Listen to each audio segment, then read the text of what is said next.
परिनिर्वाण यहीं पर उनका हुआ। और आपको मालूम होगा कि आर्यभट्ट मगध प्रांत के ही थे, इधर ही के थे।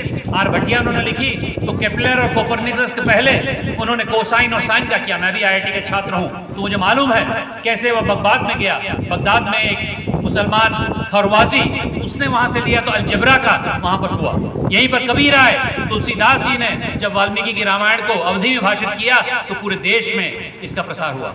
यही पूर्वांचल की धरती है दोस्तों, जहां से क्रांतिकारी पहले उठे और अब पुनः उठ रहे हैं। और इसी उपलक्ष्य में एक और कहानी आपके बीच में रखना चाहता हूं, जिसका आगाज 29 मार्च को ही मैंने देवरिया में एक मशाल यात्रा के माध्यम से किया। उस मशाल यात्रा में एक और क्रांति है, अब हमें अंग्रेजों को नहीं भगाना, अब तो अफवाहों को भगाना है, अब तो फेक न्यूज को भगाना है, अब तो हम लोग को बेरोजगारी को भगाना है।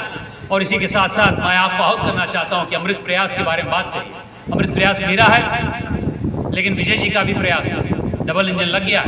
मेरे अमृत प्रयास में मैंने 10 बिंदु 10 साल के लिए किए हैं। 10 साल क्यों? क्योंकि किसी भी क्षेत्र जो कि कतर जैसे देश के बराबर है, मेरे संसदीय क्षेत्र में 30 लाख लोग हैं, कतर में करीब 25 लाख। मेरे संसदीय क्षेत्र का आकार एक दूसरे करीब 100 किलोमीटर है, बाएं से दाएं, उत्तर से दक्षिण 75 किलोमीटर है, कतर से बड़ा है। तो एक देश के बराबर कोई संसदीय क्षेत्र हो तो उसमें 5 साल से काम नहीं चल पाएगा। तो इसलिए 10 साल की रणनीति मैंने बनाई है, पुष्ट है, अधिकारियों से बात किया है, किसानों से बात किया है, उद्योगपतियों से बात किया है। और कल ही मेरे गांव में कम से कम 50 ऐसे लोग आए जो निवेश करना चाहते हैं। और 29 मार्च को मैंने जब जुलूस निकाली तो उसमें मैंने स्मरण कराया कि जब क्रांति आएगी तो पूर्वांचल से, बुंदेलखंड से, बिरसा मुंडा की जगह से आएगी, उत्तर प्रदेश से आएगी। क्रांति चल चुकी है, उसको आप लोग कवर करिए। दुर्लभ है, क्योंकि पॉजिटिव न्यूज कवर करना दुर्लभ है। मैं आपको शिकायत नहीं कर रहा, मैं अपने आप से ही बोल रहा हूँ, नागरिकों से ही बोल रहा हूँ, जो सनसनीखेज खबरों वाला अखबार पहले पढ़ते हैं और जो पॉजिटिव न्यूज उसके बाद में जाते हैं। जो भी है, आप लोग अगर रोचक न्यूज अमृत प्रयास जैसी रोचक रूप से प्रस्तुत करेंगे, ग्रामीण पेश पर प्रस्तुत करेंगे, तो देश का विकास होगा, डबल इंजन लगेगा।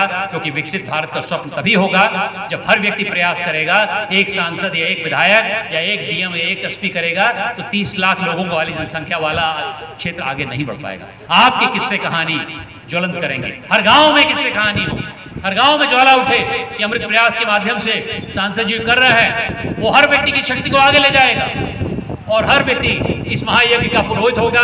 अपनी बात को समाप्त करने के पहले मेरी बड़ी प्रिय कविता है, वो आपको कह के अपनी वाणी विराम देता हूं।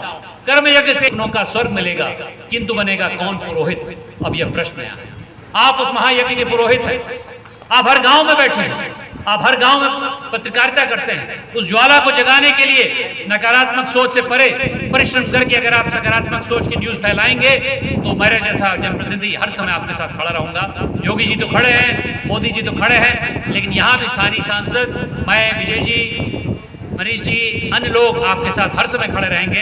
लेकिन आपसे आग्रह है, इस मेटा कहानी के बारे में सोचिए और उसके साथ ही साथ छोटी छोटी जो कहानियां आपकी क्रांतिकारी कहानी है, जो सजग है, जो लोग उठाती हैं, जो संबल बढ़ाती हैं, जो सबके प्रयास की कहानी है, उसको उजागर करिए। इसी को कहते हुए अपनी वाणी को विराम देता